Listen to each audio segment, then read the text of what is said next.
So the Nintendo Switch 2 or next-gen Nintendo hardware situation just got an interesting update because you're probably very familiar at this point in time that the Microsoft Activision Blizzard merger has revealed a ton of details within the gaming industry due to a legal battle with Microsoft versus the FTC or Federal Trade Commission, and Nintendo is being dragged into this for a myriad of reasons, one of which has to do with, of course, the legal 10-year agreement that has already been signed stating that Call of Duty will be coming to the Nintendo Switch and future Nintendo consoles for the next 10 years upon the merger's completion. And the other reason Nintendo has been dragged into the conversation so heavily has to do with the fact that the FTC is trying to kind of look over Nintendo and say they're not really a console competitor because they target a different user base and different fan base. And to give their case an extra leg to stand on, they are kind of painting the picture that Sony is the only direct competitor to Xbox, and if Xbox walks away with exclusivity rights for Call of Duty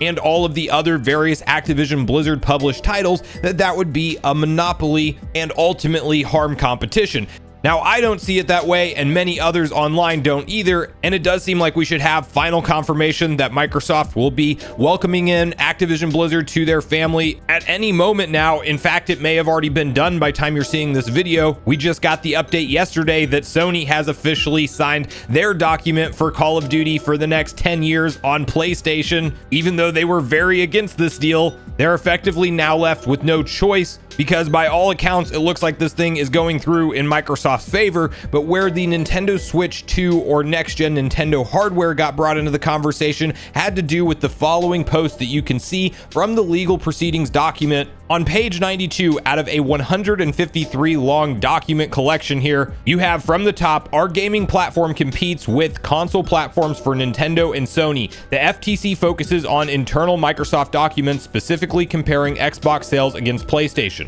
This is flawed for at least 3 reasons. First, many of those same documents also track Xbox's performance against both PlayStation and Switch.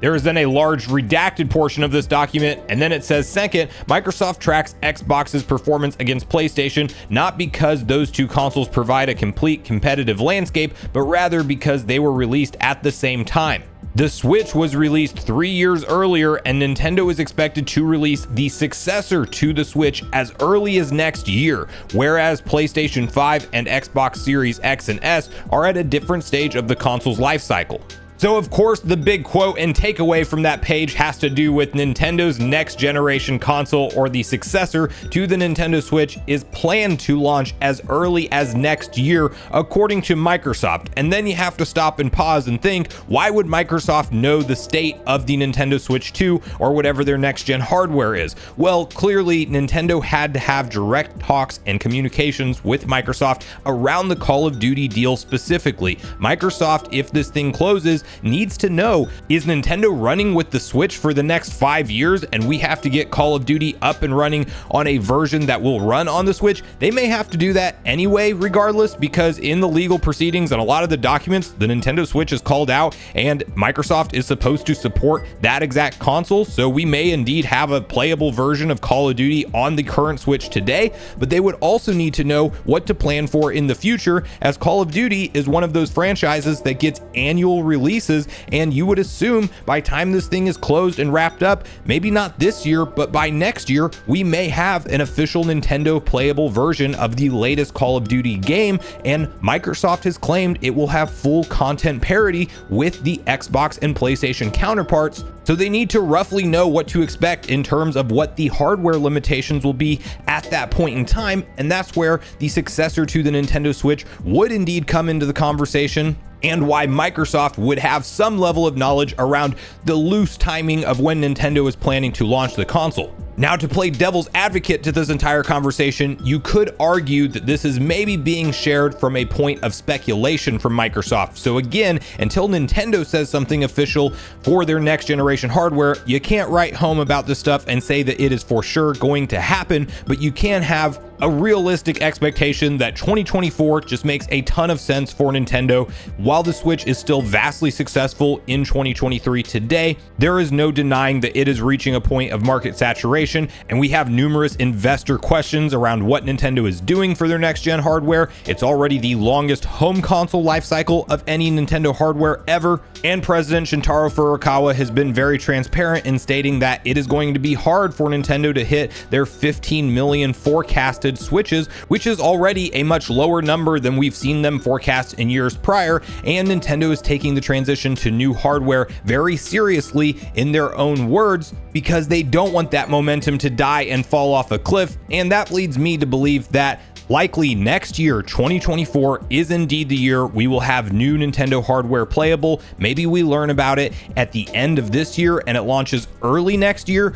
or we could very well be in a situation where that March to April time window is potentially when we get the reveal for the console, and then we see it launch in the fall of 2024 and really target that holiday sales window to give it the big boost that Nintendo will want it to have. And we will probably learn about something of a big launch lineup for that console, being like a new AAA Mario game that could launch alongside it. The long rumored Donkey Kong game may be indeed saved for it. We might be talking about enough power to get a lot of these major third-party games that are being developed for the PS5 and Series X and S and PS4 and Xbox One family of consoles right now. We might be talking about some of those potentially being in the launch lineup for the next generation Nintendo Switch hardware, and it might even feature Call of Duty as one of the major titles that helps push it to mass market appeal, because when you can play something like Call of Duty natively on a portable console, that is a big win for a lot of the hardcore fan base that Call of Duty has out there. So it'll be really interesting to see where Nintendo goes from here with this entire thing, but I do find this document fascinating, and I am more on the side of thinking that Microsoft does have some internal knowledge loosely of what Nintendo's plan is right now as far as new hardware launch. This is completely separate from all of the different rumors, manufacturing reports, and various things we've seen online suggesting that next year is indeed the year for new hardware. So I think this is just that one extra piece of evidence that's coming straight from a direct partner that works together with Nintendo and that will be working together with them going forward, at least at the bare minimum for the next 10 years on Call of Duty, because that part's a legal agreement, but we will also likely see them collaborate more like we have in recent memory with games like Banjo-Kazooie coming to NSO, in addition to games like GoldenEye, and we know that games like Minecraft pull in the mass majority of revenue for Microsoft on the Nintendo Switch. So there's no reason that this partnership doesn't just go further and further following this Activision Blizzard merger close with Microsoft. But I really want to hear from you guys at this point in the video, your personal thoughts and opinions around this story. Do you think that yes, indeed, Microsoft has some kind of inside info on when the next gen Nintendo Switch console is launching